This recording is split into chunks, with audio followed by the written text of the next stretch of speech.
ஸ்ரீ காளிமாதா ஜோதிடம். பிரபல ஜோதிடர் பண்டித் மகாராஜா. தொழில், காதல், திருமணம், குழந்தை பாக்கியம் மற்றும் மந்திர சூனிய பிரச்சனைகளுக்கு நிரந்தர தீர்வு. நீங்கள் வெளிநாட்டில் இருந்தாலும் பயண தடைகள் மற்றும் சிரமங்களால் அருகில் இருக்க முடியாத இந்த நேரத்தில் உங்கள் பெற்றோருக்கு மருத்துவ தேவைகளை வழங்கி எங்கள் சொந்த பெற்றோரை போல நாங்கள் அன்புடன் பராமரிப்போம். மெடிப்ளேஸ்.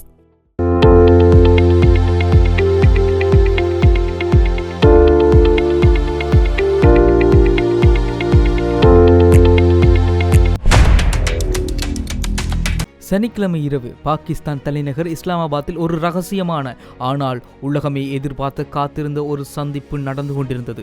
மேசையில் ஒரு பக்கம் அமெரிக்காவின் துணை அதிபர் ஜே டி வான்ஸ் தலைமையிலான உயர்மட்ட குழு, மறுபக்கம் ஈரானிய பிரதிநிதிகள். நோக்கம் ஒன்றுதான், உலகையை அச்சுறுத்தி கொண்டிருந்த அமெரிக்க ஈரான் போரை எப்படியாவது முடிவுக்கு கொண்டு வர வேண்டும். ஆனால் நள்ளிரவு நெருங்க அந்த அறையில் இருந்த நம்பிக்கையும் குறைந்து கொண்டே வந்தது. ஆம், அந்த அமைதி பேச்சுவார்த்தை தோல்வி அடைந்தது. இந்த தோல்வி செய்தி அமெரிக்காவை சென்றடைந்த போது அமெரிக்க அதிபர் டொனால்ட் ட்ரம்ப் ஒரு முக்கியமான மிகப்பெரிய முடிவை எடுக்க வேண்டிய கட்டாயத்திற்கு தள்ளப்பட்டார். போர் நிறுத்தம் கை நழுவி போன நிலையில் அடுத்த கட்ட நடவடிக்கை என்ன? உலக நாடுகள் அனைத்தும் ட்ரம்பின் அடுத்த நகர்வுக்காக காத்திருந்தன. அந்த பதில் வழக்கம் போல ஒரு அதிகாரப்பூர்வ செய்தியாளர் சந்திப்பிலேயோ அல்லது வெள்ளை மாளிகை அறிக்கையிலேயோ வரவில்லை. மாறாக ஞாயிற்றுக்கிழமை காலையில் அவரது ட்ரூத் சோஷியல் தளத்தில் வலையதளத்தின் பக்கத்தில் வந்தது. ஞாயிற்றுக்கிழமை காலை ட்ரம்ப் வெளியிட்ட அந்த பதிவு பெட்ரோலிய சந்தைகளிலும் உலக அரசியலிலும் பெரும் அதிருப்தியை ஏற்படுத்தியது. அமெரிக்கா ஈரான் மீது ஒரு நேரடி கடற்படை முற்றுகையை நடத்தும் என அவர் அதிரடியாக அறிவித்தார். ட்ரம்ப் தனது பதிவில் ஒரு குறிப்பிட்ட வாசகத்தை அழுத்தி சொல்லியிருந்தார். சட்ட விரோத கட்டணம் செலுத்தும் எவருக்கும் நடுக்கடலில் பாதுகாப்பான பயணம் கிடைக்காது. அது மட்டுமா, ஹார்முஸ் நீரிணை உலகில் மிக முக்கியமான மிக குறுகலான எண்ணெய் வர்த்தக பாதை. அங்கு ஈரான் அமைத்திருக்கும் கன்னி வெடிகளை அகற்றும் பணியை அமெரிக்கா தொடர்ந்து மேற்கொள்ளும் என்றும், கூட்டணி நாடுகளின் கப்பல்கள் போக்குவரத்துக்கு பாதுகாப்பான வழித்தடத்தை உறுதி செய்யும் எனவும் அவர் தெரிவித்திருந்தார். அமெரிக்க இராணுவம் முழுமையாக தயார் நிலையில் இருப்பதாகவும், பொருத்தமான ஒரு தருணத்தில் ஈரானுக்கு எதிரான தாக்குதல்களை மீண்டும் தொடங்க தயாராக இருப்பதாகவும் அவர் எச்சரித்தார். ஆனால் டொனால்ட் ட்ரம்ப் சொன்ன காரணத்திற்கும் களத்தில் இருக்கும் உண்மைக்கும் இடையே ஒரு சிறிய முரண்பாடு இருக்கின்றது. ஈரான் தனது அணுசக்தி லட்சியத்தை கைவிட வேண்டுமென்ற அமெரிக்காவின் கோரிக்கையை ஏற்க மறுத்ததாலேயே இந்த முற்றுகை என ட்ரம்ப் கூறியிருந்தார்.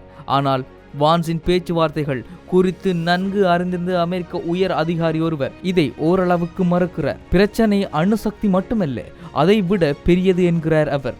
ஹார்முஸ் நீரிணை மீதான ஈரானின் கட்டுப்பாடு, ஏமன் நாட்டு ஹீதி கிளர்ச்சியாளர்கள் மற்றும் லெபனான், ஹெஸ்புல்லா போன்ற பிராந்திய ஆயுத குழுக்களுக்கு ஈரான் அளிக்கும் தொடர் ஆதரவு என முரண்பாடுகளின் பட்டியல்கள் மிக நீளமானது என அவர் குறிப்பிட்டுள்ளார். அவர் சுட்டிக்காட்டியுள்ளார். கடந்த வாரம் ட்ரம்ப் ஒரு கடுமையான அச்சுறுத்தலை விடுத்திருந்தார். ஈரானிய நாகரிகத்தையே முடிவுக்கு கொண்டு வருவோம் என்று அவர் காட்டமாக சொல்லியிருந்தார். இந்த பேரழிவு சார்ந்த ஆக்ரோஷம் அவரது இந்த ஞாயிற்றுக்கிழமை பதிவில் இல்லை என்பது உண்மைதான். ஆனால் இந்த கடற்படை முற்றுகை என்ற அறிவிப்பு அமெரிக்காவுக்கு முன்பை விட பல புதிய மிக ஆபத்தான சவால்களை முன்வைக்கின்றது. முதல் கேள்வி, கன்னி வெடிகளை அகற்றும் நடவடிக்கைகள் அமெரிக்கா கடற்படை கப்பல்களை நேரடியாக ஈரானிய தாக்குதல்களுக்கு ஆளாக்கக்கூடிய ஆபத்தில் நிறுத்துமா? இரண்டாவது கேள்வி, சட்டவிரோத கட்டணம். இந்த சட்டவிரோத கட்டணம் என்று ட்ரம்ப் கூறியிருந்தது. எப்படி சட்டவிரோத கட்டணத்தை செலுத்துபவர்கள் யார் என்பதை நடுக்கடலில் அமெரிக்கா கண்டறியும். மூன்றாவது கேள்வி, இந்த முற்றுகையை புறக்கணித்து விட்டு செல்லும் வெளிநாட்டு கொடியிட்ட கப்பல்கள் மீது அமெரிக்கா இராணுவ பலத்தை பிரயோகிக்குமா? அப்படி அமெரிக்கா தாக்கினால் என்ன விளைவுகள் ஏற்படும்? ஒருவேளை சீனாவினுடைய கப்பல்களை அமெரிக்கா தாக்கினால் அது என்ன விளைவுகளை ஏற்படுத்தும்? நான்காவது மிக முக்கியமான கேள்வி இதுதான், ஈரானிய எண்ணெயை பெருமளவில் சார்ந்திருக்கும் சீனா போன்ற வல்லரசு நாடுகள் இதற்கு எவ்வாறு பதிலளிக்கும்? கடைசி கேள்வி, ஈரானின் முதன்மையான வருவாய் ஆதாரத்தை முடக்கும் நோக்கம் கொண்ட இந்த நடவடிக்கை உலகளாவிய கச்சா எண்ணெய் விலையில் தாக்கத்தை ஏற்படுத்துமா? இந்த கேள்விகளுக்கு மத்தியில் ஞாயிற்றுக்கிழமை பிற்பகுதியில் அமெரிக்க இராணுவத்தின் மத்திய கட்டளை மையம் சென்டகாம் வெளியிட்ட அறிவிப்பு நிலைமையை மேலும் குழப்பியது. ஈரானிய துறைமுகங்களுக்கு செல்லும் அல்லது அங்கிருந்து வரும் அனைத்து கப்பல்களையும் கடற்படை முற்றுகையிட்டு தடுத்து நிறுத்தும் என்று அவர்கள் அறிவித்தனர். இது ட்ரம்ப் முதலில் கூறிய நிபந்தனைகளை விட மிகவும் கடுமையானதாக மாறி நிற்கின்றது. இந்த கடற்படை முற்றுகை முடிவால் வாஷிங்டன் அரசியல் வட்டாரம் இரண்டாக பிளவுபட்டுள்ளது. விர்ஜீனியாவை சேர்ந்த செனட் உறுப்பினரும் உளவுத்துறைக்கான குழுவின் உயர்நிலை ஜனநாயக கட்சி உறுப்பினருமான மார்க் வான்ஸ் இந்த முடிவை கடுமையாக விமர்சித்திருக்கிறார். நீரையே முற்றுகையிடுவது ஈரானியர்களை அதை திறக்க வைக்கும் நிலைக்கு தள்ளிவிடும் என்பதை என்னால் சிறிதும் புரிந்து கொள்ள முடியவில்லை என்று அவர் CNN-இடம் தெரிவித்திருந்தார். மறுபுறம் குடியரசுக் கட்சியைச் சேர்ந்த பிரதிநிதி மைக் டாரன்ஸ் CBS-இன் நிகழ்ச்சியின் போது ட்ரம்பின் முடிவை ஆதரிக்கிறார். யார் உள்ளே அனுமதிக்கப்பட வேண்டும் என்பதை ஈரான் மட்டும் தீர்மானிக்க நாங்கள் அனுமதிக்கப் போவதில்லை என அவர் சொல்லியிருந்தார். இந்த முற்றுகையின் மூலமாக அதிபர் டொனால்ட் ட்ரம்ப் அனைத்து நட்பு நாடுகளையும் பேச்சுவார்த்தை மேசைக்கு அழைத்திருக்கிறார் என்று அவர் கூறினார். ட்ரம்ப் இப்போது ஒரு மிக பெரிய இக்கட்டான சூழ்நிலையில் சிக்கியுள்ளார். கடந்த வாரம் ஈரானுக்கும் அமெரிக்காவுக்கும் 2 வார கால போர் நிறுத்தத்திற்கு நேரடி பேச்சுவார்த்தைக்கும் ஒப்புக்கொள்வதற்கு முன்பு ட்ரம்ப் இந்த சிக்கலில் தவித்துக் கொண்டிருந்தார். டொனால்ட் ட்ரம்பிற்கு முன் 2 வழிகள் மட்டுமே இருந்தன. முதலாவது, ஈரான் மீதான தாக்குதல்களை தீவிரப்படுத்தி அந்நாட்டின் குடியமைப்பு கட்டமைப்புகளை நீண்டகால சேதத்தை ஏற்படுத்துவது. ஆனால் அது மனிதாபிமான நெருக்கடியை அதிகரிக்கும், உலக பொருளாதாரத்தை சீர்குலைக்கும்.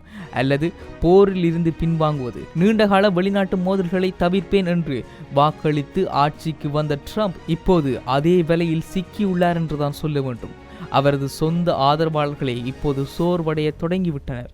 அதனால் ஒன்று போரிலிருந்து பின்வாங்குவது, இன்னொன்று போரை முன்னெடுப்பது. அந்த போரை முன்னெடுப்பதன் மூலமாக ஒட்டுமொத்த உலக பொருளாதாரமும் ஆட்டங்காணும். ஒட்டுமொத்த உலக பொருளாதாரமும் அதல பாதாளத்திற்கு செல்லும். ஒட்டுமொத்த மனிதாபிமானமும் அங்கே மண்டியிடும். ஆனால் புதிய CBS கருத்து கணிப்பு ஒரு அதிர்ச்சியூட்டும் தகவலை சொல்லுகிறது. அமெரிக்காவில் 60% இந்த போர் வேண்டாம் எனவும் டொனால்ட் ட்ரம்ப் ஆட்சியில் இருந்து விலக வேண்டும் எனவும் ஆசைப்படுகின்றனர்.